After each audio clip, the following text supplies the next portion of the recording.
یہاں تو ایک پیر مرتا ہے اس کے 4 بیٹے لادہ لادہ خانقاہیں کھول لیتے ہیں، وہ سارے ایک کو ہی مان رہے تھے، اسی طرح تھا نا۔ تو یہ پیری مریدی کی بیعت بیسیکلی خلافت کو ریپلیس کرنے کے لیے بعد میں ایک اجتہادن کی ہوئی ہے، ہمیں اس سے کوئی چڑ نہیں ہے۔ اجتہادن ڈاکٹر اسرار صاحب بھی بیعت لیتے تھے، اگر آپ لینا چاہتے ہیں، لیکن یہ بیعت میں اطاعت واجب نہیں ہوگی۔ یہاں تو بیعت کروا کے پتہ نہیں کہاں سے کہاں تک وہ دین سے دور کر دیتے ہیں۔ اس پہ میں اپنی کوئی بات نہیں کرتا۔ پیر نصیر الدین نصیر صاحب کی ایک کتاب ہے پیری مریدی کی شرعی حیثیت، جو پیروں کی عزت افزائی اس کے اندر انہوں نے کی ہے نا، انہوں نے ایک جملہ میں بتاتا ہوں، انہوں نے کہا آج کے دور میں جس نے اپنا ایمان خراب کرنا ہے نا وہ مرید ہو جائے، اور جس نے اپنا ایمان بچانا ہے تو پیروں سے اپنے آپ کو بچا کے رکھے، خود پیر ہو کے۔ ٹھیک ہے، میں نے خود ان کو دیکھا ہے، میری ملاقات بھی گھر میں ان کے ساتھ ایک دفعہ سیٹنگ بھی ہوئی، 2007 یا 8 کی بات ہے۔ تو ان کے پاس میں نے دیکھا ایک وہ بوڑھی سی عورت آئی، وہ پیسے لے کے نا ہاتھ میں پکڑا لیں، یوں اٹھا کے بڑے پھینکے، کہنی بی بی اللہ کو مانگ، پیر کے کر سکتا ہے۔ یہاں بھی جیل میں تقریر کر کے گئے نا، ایک بار ہی بلایا، دوبارہ انہوں نے بلایا ہی نہیں ہے محفل نعت میں۔ ان دنوں بارشیں نہیں تھی ہو رہی، تقریر ان کی رکھی ہوئی تھی، کم از کم 25-30 ہزار مجمع تھا، پورا اسٹیڈیم کرکٹ کا بھرا ہوا تھا۔ اس کے بعد یہ تارا جمیل صاحب کا جلسہ اتنا بڑا ہوا ہے جو وہ ہوا تھا، مریدوں نے بلایا، انہوں نے کہا تسی کہندے پیر دیندے نے تے سارے پیر لے آؤ نا، بارش کرو، نہیں دیندا جے لے لو، اودی مرضی جدوں دے گا۔ اسی لیے تو کہتے آخری وقت جو جی وہ وہابی ہو گیا سی، جی یہ ہو گیا سی، وہ ہو گیا سی۔ اگر وہ وہابی ہو گیا سی تو پھر تہاڈی بزرگی چ کمی ہے کہ تہاڈی اولاد بھی ہو کے تہاڈے سلسلے چ بھی ہو کے وہ گمراہ ہو گیا۔ پیر تو اسی لیے کیا جاتا ہے نا تاکہ آپ گمراہ نہ ہو، اگر پیر ہی خود گمراہ ہو جائے، مریدوں کو چھوڑ دیں، اگر پیر گمراہ ہو رہا ہے تو بڑے بزرگوں کی بزرگی سٹیک پہ لگ گئی ہے جن کی وجہ سے وہ بیٹھا ہوا ہے۔ اچھا پھر میں آپ کو ایک واقعہ بتاتا ہوں، یہ شیخ عبدالقادر جیلانی رحمہ اللہ تعالیٰ کے بارے میں ایک واقعہ جی۔ وہ ایک دفعہ ایک جنگل میں عبادت کر رہے تھے تو آسمان سے آواز آئی، ایک روشنی ظاہر ہوئی، عبدالقادر تجھے اللہ نے بخش دیا، اب کے بعد کوئی نمازیں نہیں، جو مرضی کر۔ تو انہوں نے پڑھا لا حول ولا قوت الا باللہ، تو وہ شیطان تھا چیخ مار کے غائب ہو گیا۔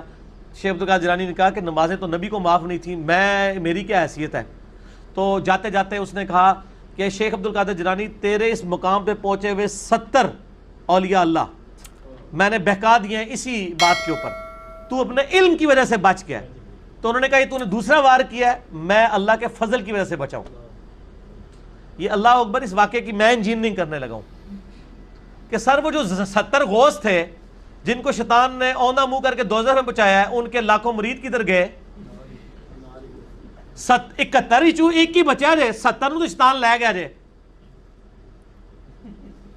تے سانوں کے پتا ہے تسی جڑے پیر ساڑے بنا رہے ہو انہاں نال کی ہونا ہے؟ اگر وہ غوثہ نہ لے ہویا ہے تو پھر ہم کہتے ہیں اس کو اپنا پیر مانے جس کی گارنٹی قرآن میں ہے، ما ضل صاحبکم وما غوا، تمہارے نبی نہ کبھی بہک کے ہے نہ کبھی بیرا چلے۔ اور یہ اعلیٰ حضرت نے خود لکھا ہے، اعلیٰ حضرت کی ایک کتاب ہے بیت و خلافت، اوتے چند چڑھے جڑا دیکھ رہے ہو جناب، چڑھ گیا چند۔ اچھا بیت و خلافت کتاب ہے اعلیٰ حضرت کی، وہ میں نے اس میں حوالہ دیا ہے۔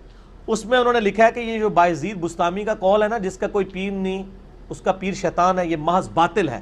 تحقیق ہر سنی مسلمان کا پیر محمد رسول اللہ صلی اللہ علیہ وآلہ وسلم۔ ٹھیک ہو گیا؟ تو یہ اعلیٰ حضرت خود کہہ رہے ہیں کہ بایزید بستامی نے جو بات کی ہے یہ باطل ہے۔ جب ہم کرتے ہیں تو کہتے ہیں بزرگوں کی گستاخ ہے، تو ہم بزرگوں کی گستاخیاں بزرگوں کے اقوال کی روشنی میں ہی کر رہے ہوتے ہیں۔ میں اعلیٰ حضرت کے ساتھ ہوں کہ یہ باطل ہے اور یہ جھوٹ ہے۔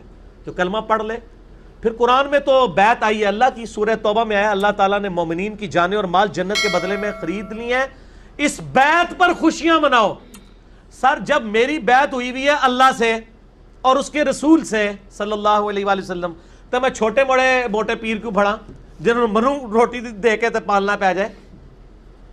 میں پھر وہ اکثر بات کرتا ہوں نا کہ لوگوں نے گاڑیوں کے پیچھے لگایا ہوتا ہے نگاہ مرشد، حالانکہ وہ نگاہ مرشد نہیں ہوتی، وہ ھذا من فضل ربی ہوتا ہے۔ اور جن پیروں کو یہ نذرانے دے رہے ہوتے ہیں ان کا بھی کام ہے نا کہ وہ اپنی گاڑی کے پیچھے لگوائیں کہ مریدین کے نذرانوں کی برکت سے، اور وہ سچ بھی ہوگا۔ یہ تو جھوٹ ہے نگاہ مرشد، یہ تو بیچارہ پورا دن ٹیکسی چلا رہا ہے، پیچھے لکھا ہوا ہے بری بری امام بری کر دے کھوٹی قسمت ہری، اور جا کے امام بری کے وہاں پہ مزار کے اوپر جا کے چندہ بھی دے رہا ہے۔ اس مزار کے اوپر جو سارے معاملات چل رہے ہیں وہ تیرے چندے سے چل رہے ہیں۔ یہ تو ہونا چاہیے اس مزار پہ لکھا ہو کہ ٹیکسیوں والے اور غربا کی نگاہ کرم سے، یہ سچائی ہوگی